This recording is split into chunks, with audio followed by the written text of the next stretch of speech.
Hello, everyone. My name is Reza and I'm a professor of accounting. Before I start, please note that neither me or nor anyone else can tell you what to do. I'm only sharing my experience with you. The research question that I have is searching for the best way of teaching. I have been teaching for a long time and I have been searching to see whether there is the best way to teach. The more I look, the less I find. In fact, that is what I came to conclusion. Diversity in teaching. I have seen many excellent teachers with different teaching style. So always remember that teaching style must fit with the teacher. The way that I teach may be the best for me, but that may not be good for you. So my suggestion is always avoid copying from others. Look and find the best style, the best teaching method that fits with your identity. That is the best thing to do. So after this, I come to second question. Do teachers need training? The answer is absolutely yes. We need training. Other than that one, we need to continuously learn new method and then use the one that, as I mentioned before, better fits with our identity. But again, please avoid blindly using or copying from others. I can say that most of the problem arise just from lack of training. So my next one is, what are the consequences of weak or lack of training? Most of us learn from our previous teachers. And most of the time, we can see that the previous teachers, they to the blackboard and lecture for the students. And we learn from those. But I had a good chance of teaching as a TA, head TA, instructor, and then faculty. So I learned a lot from both good teachers and bad teachers. From good teachers, I learned what to do, and from bad teachers, I learned what not to do. I want to share my first day of teaching as a TA. When I started in University of Missouri, Columbia to teach, the professor that I was teaching for asked one of his colleagues to come and observe my class. She came. She came and sat down in the last row. And then at the end of the class, she came to me and said, Reza, you are very energetic, very knowledgeable, very experienced. But did you look at the last row of your classroom? I was honest enough to say no, because for the first time I was teaching in front of about 40 students, teaching another language. I was so excited that I could not see anything. But I promise that next time I will look. Next time I did. And that is what I saw. Please look at the last row. Maybe not clear here. I can go to the second one and focus only in the last row. I saw almost everyone was sleeping. Then from that moment, I noticed that no, the way that our professor taught us, only lecturing doesn't work. Make a student just tired, bored, and then don't pay attention to our teaching. So from that point, whenever I went to the classroom, I had a plan. I started with the question and tried to make a student part of the teaching process. I did not lecture most of the time. I always asked for our student to participate. And then one of the first papers that I wrote was interactive active learning.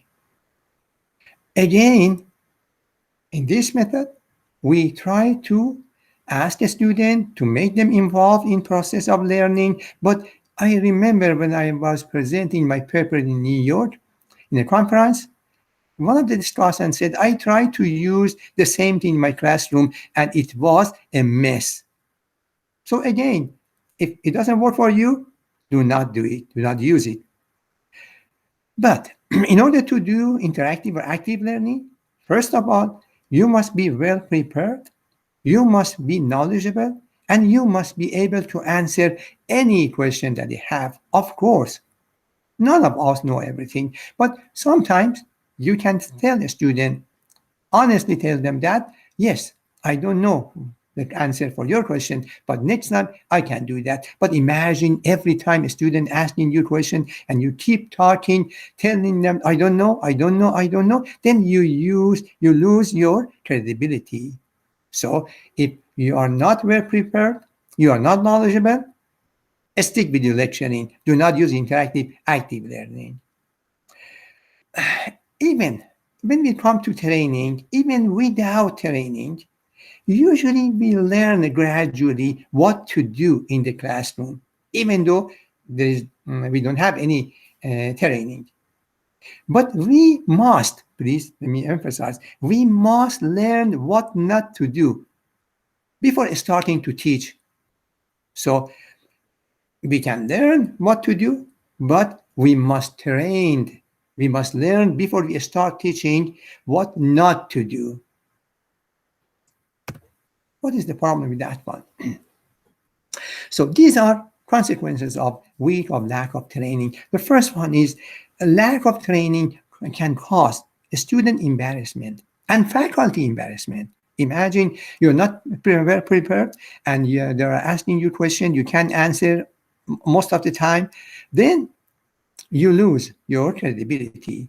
And also, you don't know what you are not supposed to do with a student.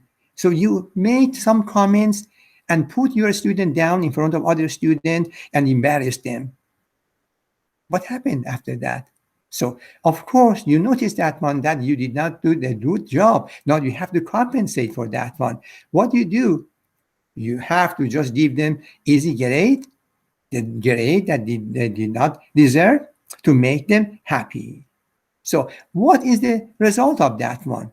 Yes, at that time, students are very happy. They forget about what you did to them.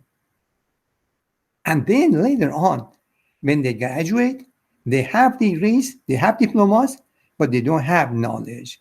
Then in job market, in other places that they go later on, then they become embarrassed.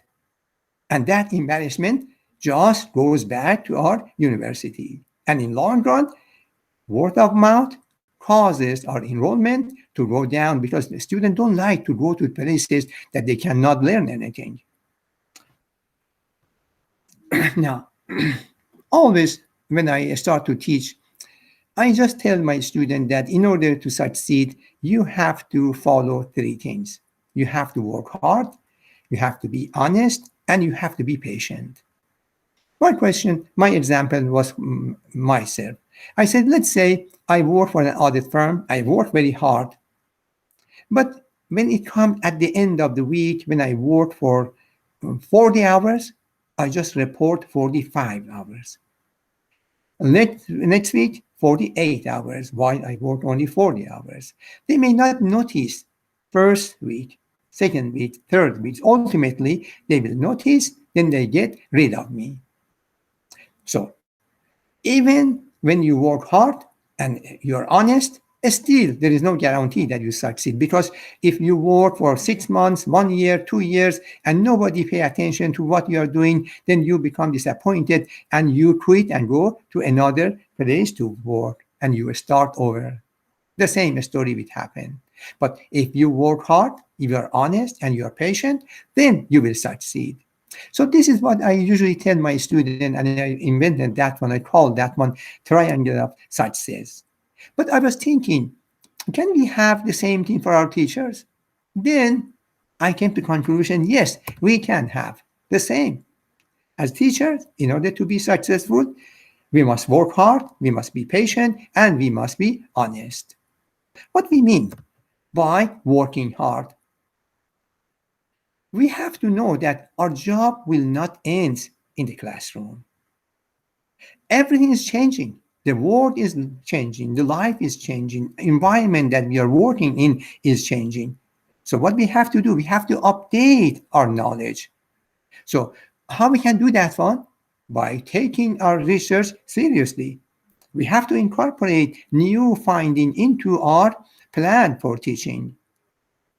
And other than that one, we must serve in different committees that we have in our at the university, department, and college level. So we must serve on those because serving a student is not only in the classroom. We go to different committees and serve our student, work for them. And another one is, and working hard is, please try to be well prepared before you go to any classroom. I have been teaching one course maybe more than 10 years. Still, when I want to go to the classroom, I think about what I want to do next day when I go to classroom.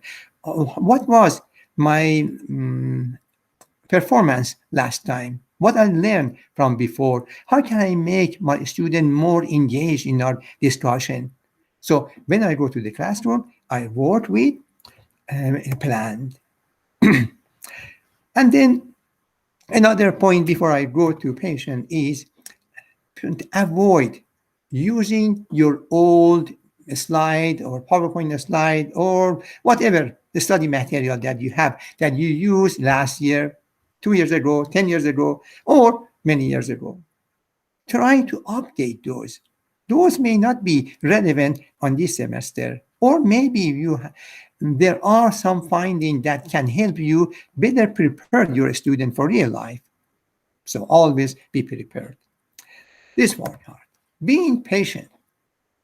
Not all students are the same, and not all of them can understand or can grasp material the same. And remember, we are not in the classroom for our best student. We are there for everyone. The first thing is you need to know your student. You need to understand the psychology of your classroom. If you see I have a rule like a 10-second rule. If for 10 seconds you see nobody is talking, there's a silence in the classroom, there must be something wrong. Then you have to find out what is going bad and try to fix it. Always you have to know your student by name. When you look at, always when you ask, I have seen many faculty just ask any question, any question. Most of the time, the student don't ask any question, but you have to look at their faces and find the question mark in their faces. And sometimes a student cannot get what you're talking about. Then you have to be careful and you have to understand that students are not getting the new material. Then you have to rephrase your material, rephrase your teaching subject, and go and provide different examples in order to be sure that the student can understand. Then after you see there is no question mark in the classroom, then in the face of the student, then you know that you have done a good job. And then you can pass and go to the next topic. Always try to have open door policy and have a welcoming attitude. Try to show to your student that when they come to your office, you enjoy having them. You enjoy answering the question. So these are being patient and being honest. Please do not cut corners. When the class has 1 hour and 15 minutes, that means is 1 hour and 15 minutes. Not 1 hour, not 15 minutes, and so on. Of course, when you ask the student, okay, let's leave early, some of them get happy, but most of them want to learn and take advantage of the every penny that they pay for their tuition. And another point that I want to share with you is, of course, you are the smartest person in the classroom, but you don't have to prove it to students. So trust your student. When they say something, accept from those. And don't try to put them down. Convince them that they are wrong. By doing this, you are ruining your relationship with your students. Be fair in grading. Try to not look at the name of the student before you grade their exam or homework assignment. To be fair with all of them. Fair grading means only those students who work hard deserve good grade. So if somebody didn't work hard, then should not get a good grade, should not pass the class if they are not prepared. So you have to create an atmosphere of hard working in your classroom. They have to know that in your classroom, in your course, if they don't work hard, they will not get good grade. Um, as I mentioned before, generous grading make a student very happy in the short run, but in the long run, bring embarrassment for them and also for our university. My final thoughts for senior teachers and for junior teachers and also for CTL, Center for Teaching and Learning. For senior teachers, you have been doing your job. You have learned a lot during the years. Continue to do the same thing, the same style that you had before. That is best for you. But always remember contingency theory in management. That the way that we are doing a job, there is always a better way to perform that job. Always look for that and try to improve your good teaching, even make it much better. For junior teachers, please spend ample time to learn different teaching methods and then choose the one that better fits with your identity. Take time to learn and do not rush. Remember, teaching is a slow training process, a slow learning process. Little by little, we learn. Don't try to be innovative in the first few years of your teaching. As long as you don't mess up with the classroom, you are doing a great job. So do not do something strange. Try to avoid making mistakes. And again, learn new methods for interactive learning, for group work, for lecturing, for whatever. Learn how to perform those and then apply those gradually and then go forward. Ask your peers to visit your class and give you comments. Read a student evaluation carefully and not the numbers. Look at the comments. If someone said that, great professor, you don't need to do anything, just memorize sample question, that is bad. But if they say, for example, the professor is not spending enough time with the student, or is not explaining material, or is not using technology, learn from those and incorporate those in your classroom. Always learn from your peers and from the students when you see the good comments. For Center for Teaching and Learning, as I mentioned before, most of the problem that we have comes from lack of training. Please, with coordination by the Madam President and Mr. Provost, try to make a requirement that no one is allowed to go and start teaching without proper training. That is very important. As I mentioned, one person can go to the classroom and make a mess in that classroom and make the job of other good faculties, other teachers, difficult. So training is critical, and anyone, regardless of their knowledge, their experience, when they want to the classroom, if they don't have any teaching experience, they must learn what to do and what not to do. Thank you for your watching. If you have any question or any comments, this is my email address. Please share it with me.